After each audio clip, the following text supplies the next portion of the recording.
Today, I'm going to be showing you how I made my secret locking mechanism for my storage room using a proximity switch and electromagnetic door lock for under $80.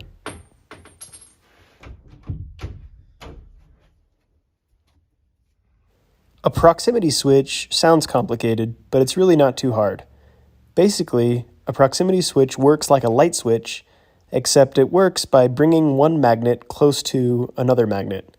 In this case, I hollowed out my dice block and put one magnet inside the dice block on the one and the other end of the magnet in a shelf. This is the back side of that same wall. In my case, I had an existing light switch that was fairly close to that shelf. I brought 12-2 Romex from that switch to the back side of my proximity switch and then continued that line up and over the door, and on the other side I put an outlet. That outlet will work as an emergency disconnect. That outlet will only be powered on when that switch is deactivated. This is an electromagnetic door lock.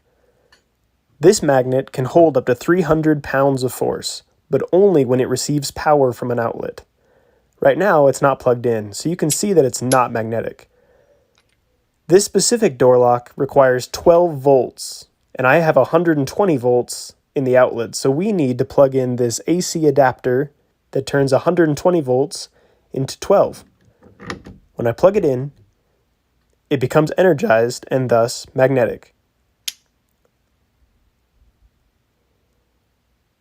And when I unplug it, that magnetism stops.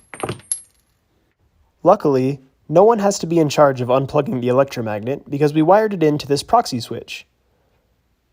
If we attach the electromagnet to the door frame and the metal plate to the inside of the door, it'll help it to work as a lock, where if you close the door and it's magnetic, it'll stay closed. Right now, it's not magnetic. But you can see as we switch around where the proxy switch is, it'll change the state of the electromagnet and work as a door lock. And when I'm ready to open my room, I simply change the proxy switch and unlock the door. Eventually, I plan to replace this boring old white door with a custom-made bookshelf on wheels. That way, not only will my basement remain secure, but also top secret.